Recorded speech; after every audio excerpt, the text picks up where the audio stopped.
సంఘంలో ఎన్నికల్లో అనేక హామీలు ఇచ్చి అధికారంలోకి రెండోసారి వచ్చినటువంటి ఈనాటి మరి తెలంగాణ కేసీఆర్ గారి నేతృత్వంలోటువంటి ప్రభుత్వం మరి గవర్నర్ గారి ప్రసంగంలో మరి ప్రభుత్వం అధికారంలోకి రావడానికి ప్రధానంగా రైతు సంక్షేమమే మా ప్రధానమైనటువంటి లక్ష్యం అని చెప్పినటువంటి ప్రభుత్వం ఎన్నికల్లో గెలవడానికి ఆనాడు మొదటిసారి కూడా రుణమాఫీ చేస్తాము మాకు ఒక అవకాశం ఇవ్వమని రైతులు కోరినప్పుడు రైతులు ఆనాడు ముందుకొచ్చి ఈ ప్రభుత్వాన్ని అధికారంలో తీసుకొస్తే మరి కేవలం వాయిదా పద్ధతుల్లో ఇన్స్టాల్మెంట్ బేసిస్లో రైతులకు సంబంధించినటువంటి రుణాల మాఫీ విషయంలో మరి కట్టడం వల్ల రైతు రుణమాఫీ ఏకకాలంలో మాఫీ కాలేదు.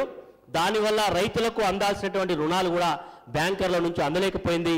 దానికి మీరు సాక్షాత్తుగా వ్యవసాయ శాఖ మంత్రిగా ఉండి బ్యాంక్ అధికారులతో చాలా సందర్భాల్లో మరి వారితో మరి మీకు కొన్ని సందర్భాల్లో మీకు కానీ ఫైనాన్స్ మంత్రి గారు కానీ మరి బ్యాంక్ అధికారులతో కొంత మరి రిఫ్ట్ వచ్చినట్టు కూడా మేము చూడడం జరిగింది అధ్యక్ష పేపర్లో.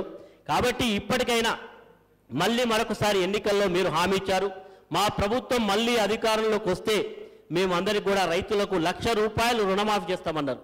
నిన్న గవర్నర్ గారి ప్రసంగంలో కూడా దాన్ని ప్రస్తావించడం జరిగింది. మరి ఎప్పుడు మాఫీ చేస్తారు? మళ్ళీ గతంలో మాఫీ చేసినట్టుగా వాయిదా పద్ధతుల్లో చేస్తారా, లేదు ఈ ఫైనాన్షియల్ ఇయర్లో ఒకేసారి ఏక మొత్తంలో మాఫీ చేస్తారా చెప్పాల్సినటువంటి అవసరం ఉందని చెప్పి మీ ద్వారా ప్రభుత్వానికి కోరుతా ఉన్నాను అధ్యక్ష. అదేవిధంగా ఈరోజు ఈ ప్రభుత్వం అధికారంలోకి రావడానికి ప్రధానమైనటువంటి మరి ఒక పథకం ఏదైతే ఉందో రైతు బంధు పథకం అని ఈరోజు ప్రభుత్వం తీసుకొచ్చింది అధ్యక్ష. ఈ రైతు బంధు పథకం ఏదైతే ఉందో మరి ఎవరైతే వ్యవసాయం చేసుకుంటున్నారో అలాంటి రైతులందరికీ కూడా నేరుగా ప్రోత్సాహాన్ని ఇచ్చేది ఈ భూ రికార్డుల యొక్క ప్రక్షాళన పేరు మీద తీసుకున్న నిర్ణయం. ఈనాడు రైతుల్లో మరి కొంతమంది రైతులకు పాస్ పుస్తకాలు వచ్చినాయి, ఇంకా రావాల్సినటువంటి పాస్ పుస్తకాలు రావాల్సినటువంటి మీ గవర్నర్ గారి ప్రసంగంలో 94% మంది రైతులకు పాస్ పుస్తకాలు వచ్చినట్టుగా మరి చేయడం ప్రకటించి ఇలా చెప్పింది. కానీ వాస్తవానికి అది సత్యదూరంగా ఉందని నేను భావిస్తున్నాను అధ్యక్ష. నేను ప్రాతినిధ్యం వహిస్తున్నటువంటి భూపాలపల్లి నియోజకవర్గంలోనే నేను చాలా గ్రామాలు మొన్న ఎన్నికల ప్రచారంలో కానీ మరి నేను గ్రామాలు తిరిగినప్పుడు కానీ చూసినప్పుడు గ్రామాలలో ఇంకా 30-40% మంది రైతులకు పాస్ పుస్తకాలు అందాల్సి ఉంది. అదేవిధంగా రైతులకు సంబంధించినటువంటి మాట మిత్రులు సీనియర్ శాసనసభ్యులు కూడా వారు ఒక మాట మాట్లాడుతూ మీ గవర్నర్ గారు అన్నారు అధ్యక్ష.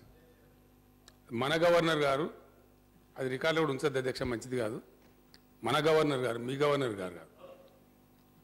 కాంగ్రెస్కు గవర్నరు, టీఆర్ఎస్కు గవర్నర్ ఉన్నారు. గౌరవ ముఖ్యమంత్రి గారు చెప్పిన దాన్ని నేను ఏకీభవిస్తున్నాను అధ్యక్ష. కానీ ఇదే గవర్నర్ గారి ప్రసంగంలో అధ్యక్ష వారు మాట్లాడుతూ తెలంగాణ గవర్నమెంట్ అని అనాలి అధ్యక్ష. వారు మాట్లాడుతూ చెప్పిందని నేను ఉదీకరిస్తున్నాను అధ్యక్ష. అసెంబ్లీ తీర్మానం చేసి కేంద్రానికి పంపించడం జరిగింది. కేంద్రం నుంచి ఆమోదం రావడం కోసం టీఆర్ఎస్ పార్టీ పోరాటం చేస్తుంది అన్నాడు అధ్యక్ష. ఇందులో కూడా ఉంది అధ్యక్ష. అంటే నేను ఒక తప్పేదైనా కానీ ప్రింటింగ్లో ఇది మీరు చూడండి అధ్యక్ష, టీఆర్ఎస్ గవర్నమెంట్ తెలంగాణ ప్రభుత్వం అనాల్సింది టీఆర్ఎస్ ప్రభుత్వం ఉన్నది.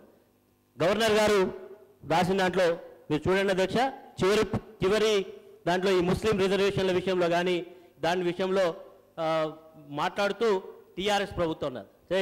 నేను ఏదైనా వర్డ్ నా తప్పైనా ఒక ప్రింటెడ్ ఒక గవర్నర్ గారి ప్రసంగంలో టీఆర్ఎస్ ప్రభుత్వం అని చదివించిన అధ్యక్ష. దాన్ని కూడా మీరు రికార్డ్ సరి చేస్తే బాగుంటుంది అధ్యక్ష.